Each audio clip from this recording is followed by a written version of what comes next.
আমার বিয়ে হয়েছে ৫ বছর। আমার একটি ৩ বছরের কন্যা সন্তান আছে।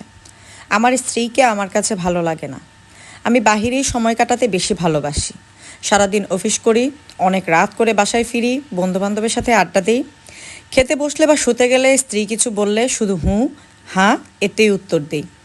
আমাকে আমার স্ত্রীকে একদমই ভালো লাগে না আমার কাছে। খুবই বিরক্ত লাগছে স্ত্রীকে।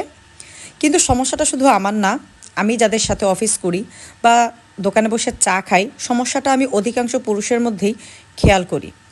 এখন পর্যন্ত পরকীয়ায় চলে যাইনি, কিন্তু পরকীয়ার প্রতি আসক্ত হওয়ার আমার জন্য কিন্তু আর দেরি নেই। সব কিছুর সমাধান খুঁজতে গিয়ে আমার নিজের কাছে নিজেকে অনেক বিরক্তিকর লাগছিল। কি করব ভেবে না পেয়ে ডাক্তারের অ্যাপয়েন্টমেন্ট নিলাম।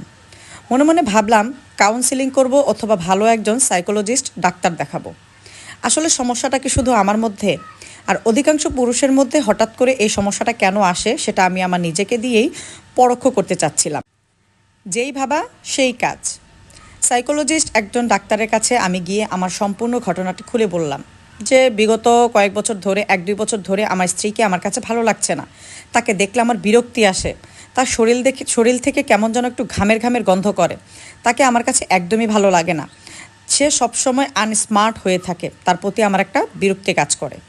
ডাক্তার আমার সব কথা শুনে আমাকে বললেন, আমি আপনাকে ওষুধ পরে দিব, আগে আপনাকে একটি পরামর্শ দিব। যদি আপনি এই পরামর্শটি কমপক্ষে ১ মাস মেনে নিতে পারেন তাহলেই আমি আপনাকে সমাধান দিতে পারবো। এরপরেও যদি সমাধান না হয় তাহলেই আমি আপনাকে ওষুধ বা যে কোনো চিকিৎসা সাজেস্ট করব। ডাক্তার আমাকে যে কথাটি বললেন তার জন্য আমি মোটেও প্রস্তুত ছিলাম না। ডাক্তার আমাকে বললেন, আপনি আল্লাহ তাআলার নির্দেশনা মেনে চলুন, আপনি আপনার নজর সংযত করুন, আপনার চোখে আপনার স্ত্রী ব্যতীত অন্য কোনো নারীকে দেখা বন্ধ করে দিন, কোনো নারীর চোখের দিকে তাকানো বন্ধ করে দিন, একমাত্র আপনার মা এবং বোন ছাড়া। আপনি যদি আল্লাহর নির্দেশনাটি মেনে চলতে পারেন কমপক্ষে ১ মাস, এরপরে আপনি আমার কাছে ফেরত আসবেন। ইনশাআল্লাহ আপনার আর কোনো ওষুধের প্রয়োজন হবে না। ডাক্তারের কথাটি শুনে একটু অবাক লাগলেও আমি শুধু বললাম, ডাক্তার শুধু আপনার এই পরামর্শে কাজ হয়ে যাবে, আমার কোনো ওষুধ লাগবে না? ডাক্তার বললেন, না, আপনার কোনো ওষুধ লাগবে না। তারপরেও যদি লাগে সেটা আমি আপনাকে ১ মাস পরেই দেব। তো যেইভাবে সেই কাজ। আমি ডাক্তারের কথা শুনে ডাক্তারের চেম্বার থেকে বের হয়ে গেলাম। বের হয়ে দেখতে পেলাম খুব সুন্দর একটি নার্স দাঁড়িয়ে আছে। নার্সের দিকে তাকাবো, নার্স আমার দিকে তাকিয়ে মিটে মিটে হাসছে। হঠাৎ করেই আমার আল্লাহর নির্দেশনা মনে পড়ে গেল। তখনই আমি আমার নজর সংযত করে নিলাম এবং নার্সের দিকে তাকালাম না।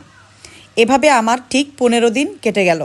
১৫ দিন পর আমার মনে হলো আমার কাছে সবচেয়ে সুন্দর আমার স্ত্রী। এই ঘটনাটি আমি পড়েছি একটি ফেসবুক পেজ থেকে। ঘটনাটি কেমন লাগলো অবশ্যই জানাবেন।